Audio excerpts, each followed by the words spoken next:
Hi, I'm Carrie, and welcome to So Darn Fun, a channel that focuses on quality clothing alterations, pattern reviews, and useful sewing how-tos. I've done videos in the past about how to hem formal dresses, and I refer to the chalk marking, but I haven't really gone into detail at all about why I do it the way I do it and exactly how to do it.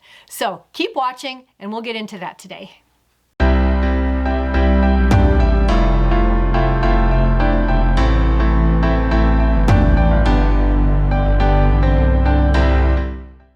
First of all, I'd like to say that the method of hemming that I use measures from the floor up.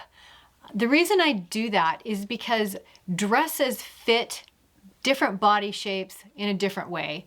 They hang differently on different people. And so however that dress is made in the factory, however it was originally designed, doesn't always fit my client the way that maybe it's intended to fit. If I was to just take, let's throw out an arbitrary number, like 2 inches off of the hem all the way around, it's not necessarily still going to hang straight, parallel with the ground on my client. Plus, I've noticed that oftentimes dresses from the factory, they don't come even to begin with. The hem length in different parts of that dress would astound you on how uneven it is.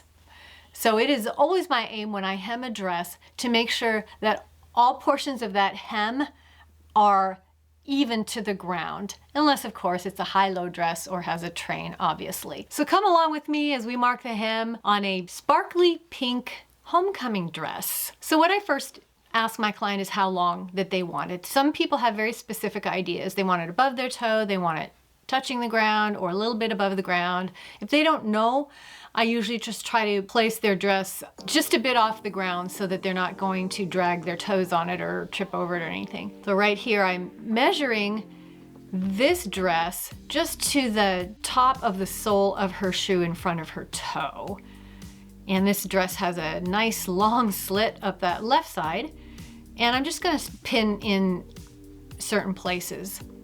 I'm starting with the front on that slit, and I'm adjusting and readjusting as I see necessary. One thing that I always have my client do, because inevitably they will look down, and when we look down, our body ever so slightly kind of hunches forward, and then the dress hem in the front starts pooling on the ground after I've already pinned it up.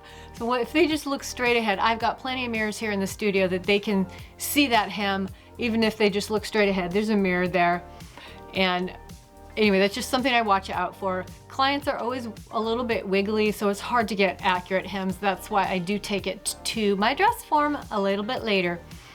On either side of the slit here, that hem turn up is different. And that just goes to show how it's either hanging on my client, who happens to be my niece, or it was uneven from the factory to begin with. Those hems on either side of that slit should not be exactly the same, or they would not be the same distance from the ground. I have some major pinning points here, meaning I want to make sure that the main points are pinned the same measurement above the ground, and those would be the center front, the sides, and the center back.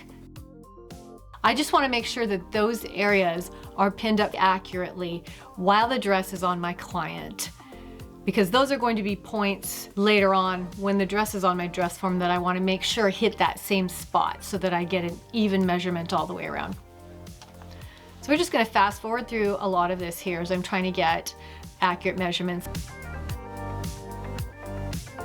The good thing about pinning is you can pin, you can repin, and it never looks good when it's pinned. I don't usually go all the way around, but this dress was not too full of a hem, where I did pin the places I needed to pin and then a couple places in between, just so that my niece could see what it looked like, to see if the length was good. So you only need to pin enough so that your client can kind of see what idea you're getting, how far it is above the ground, especially in the front. So the main points, remember, center front, center back, and the side seams.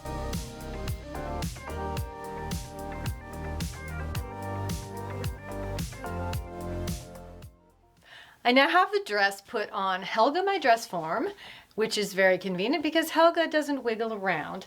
So I've just thrown the dress on and I've raised the dress form up to just an arbitrary amount above the ground, because what I'm going to do is I'm going to measure the main points, which are the center front, the side seams, and the center back, just for their distance from the ground.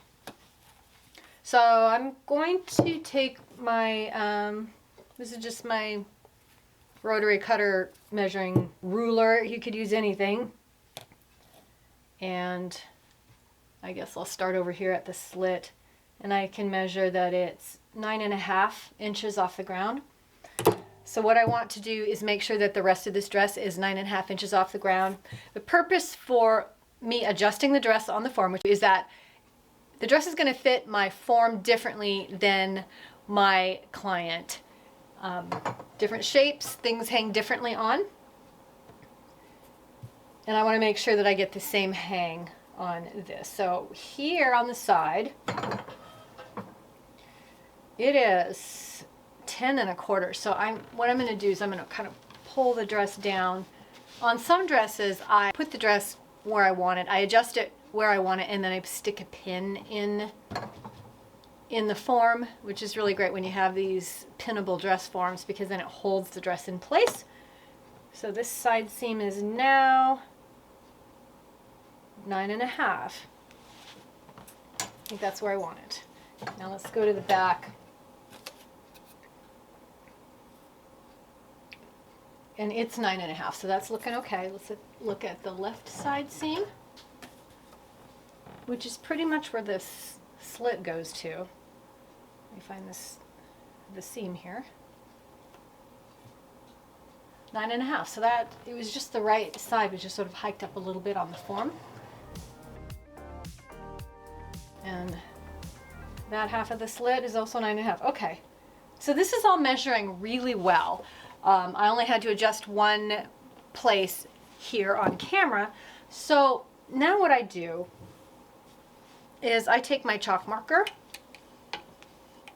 If you don't have a chalk marker, you don't need one. You don't have to go out and buy one. You can take your ruler, measure the same point on your ruler, and pin your hemline.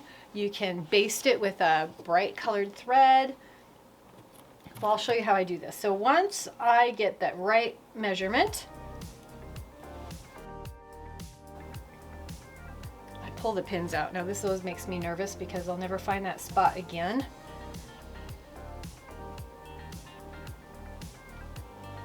Now I don't know where it was folded up, so I have to be sure what I'm doing. And then I'm just going to start marking.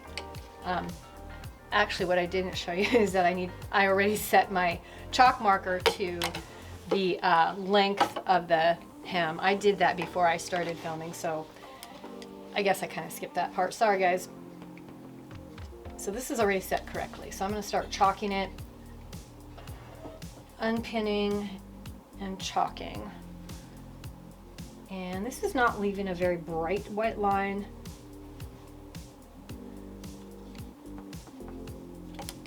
Sometimes I give it a flick to loosen up that chalk. I don't know if you'll be able to see it or not. So I'll work my way around,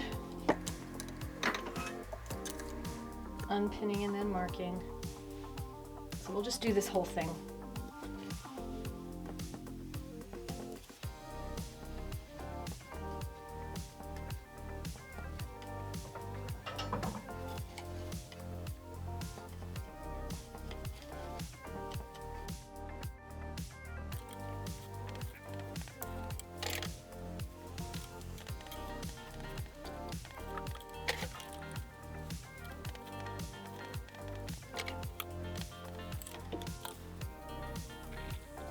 Can you see the line? I don't know if it'll show.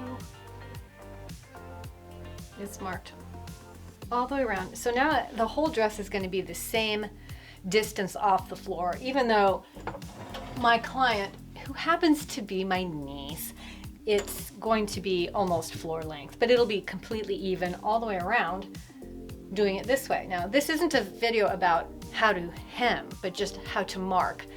Once you've got it all marked, then you are ready to take it to your cutting table, your iron. I'm going to press this up, and then I'm going to trim it off to about 3/4 of an inch, and then I will run it through my cover stitch machine.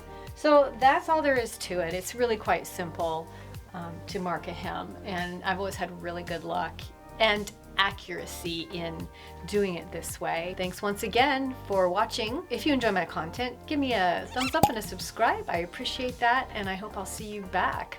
Have an awesome day and keep on sewing. See you next time.